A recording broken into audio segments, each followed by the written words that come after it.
معاویه علیه اللعنة والعذاب آمده بود مدینه.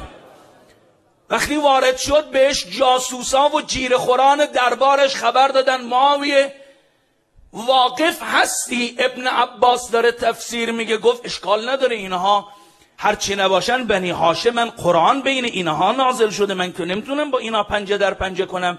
گفتن آقای معاویه ظاهر کارش تفسیر قرآنه، باطن امر تبیین و تشریح ولایت علی ابن ابی طالبه.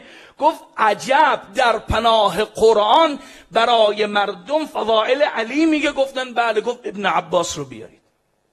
ابن عباس رو آوردن. معاویه علیه اللعنة والعذاب یه نگاه بهش کرد. گفت ابن عباس چی کار داری میکنی؟ گفت هیچی، تفسیر قرآن میگیم و جلسات تفسیر داریم. گفت تفسیر قرآن عیبی نداره، ولی حق نداری از علی ابن ابی طالب دم بزنی، حق نداری فضائل علی برا مردم بگی. جناب ابن عباس رو کرد به معاویه. گفت معاویه یه سوال ازت بپرسم. گفت بفرمایید. گفت این حدیث از پیغمبر شنیدی که پیغمبر فرمود هر کس قرآن رو تفسیر به رأی بکنه روز قیامت خدا شکمش رو پر از آتش میکنه؟ گفت آره این حدیث رو حدیث معتبر میدونن، خیلی از پیغمبر اکرم نقل کردن.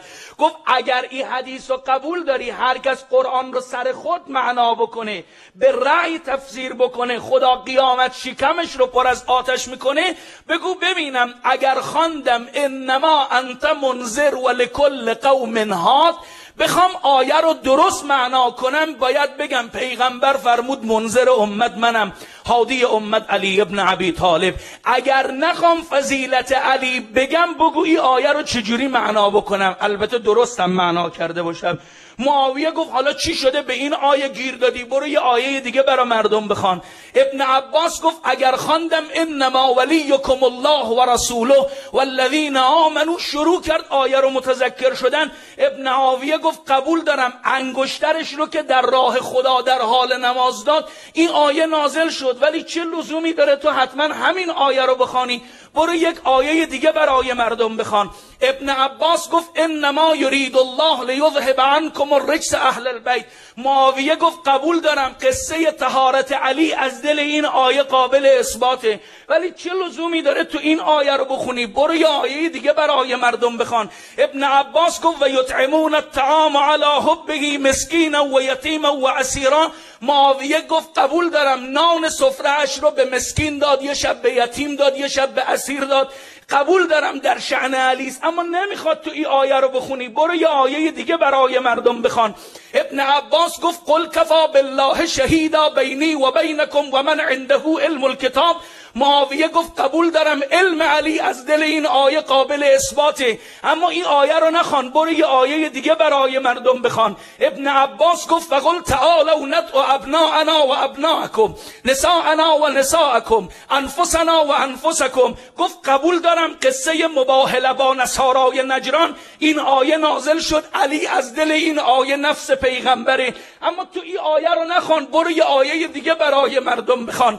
ابن عباس رو کرد به معاویه گفت اما یتساءلون عن النبأ العظیم الذی هم فیه مختلفون. معاویه گفت قبول دارم نبأ عظیم به تعبیر پیغمبر علی است، اما تو این آیه رو نخوان، یه آیه دیگه برای مردم بخوان.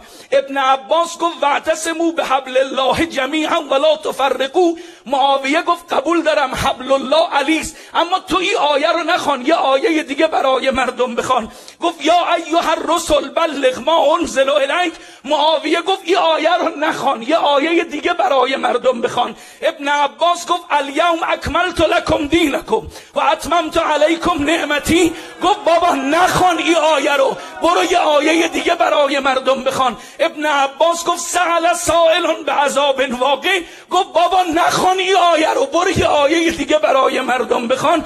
گفت من کجای قرآن بخوانم که شرح منزلت علی نباشد؟ معاویه گفت بخوان اذا زلزلت الارض زلزالها. گفت متاسفم معاویه. گفت چرا؟ گفت این آیه هم شرح منزلت علی است. گفت علی تو دل این آیه دیگه چیکار میکنه؟ گفت مگه نشنیدی بعد پیغمبر سالی گذشته بود زمین مدینه دچار زلزله شد، میلرزید و آرام میشد، همه وحشت زده از خانه ها خارج شد شده بودند. یک باره همه دیدن امیرالمؤمنین هم به در آمد. با رسیدن علی به جمعیت زمین شروع کرد به لرزیدن. علی این آیه رو تلاوت کرد: اذا زلزلت الارض زلزالها. بعدم پاشو محکم بر زمین کوبید، فرمود زمین ابو تراب بر تو امر می کند آرام باش.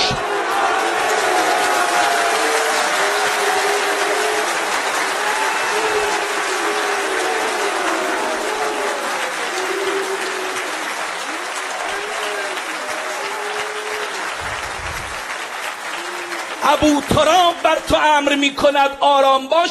مردم مدینه از اون روز دیگه لرزیدن زمین مدینه رو به خود ندیدن و از اون به بعد هر کس این آیه رو خواند این منقبت امیرالمؤمنین رو هم نقل کرد. گفت معاویه که مثل مارگزیده به خود میپیچید، از جا بلند شده بود، رو کرد به دور و بریاش، گفت من مادر مرده رو بگو اومدم جلو فضائل علی ابن ابی طالب بگیرم، در حالی که قرآن مملو از فضائل علی ابن ابی طالبه. من اگر میخوام جلو فضائل علی رو بگیرم قرآن رو باید از بین مردم بردارم.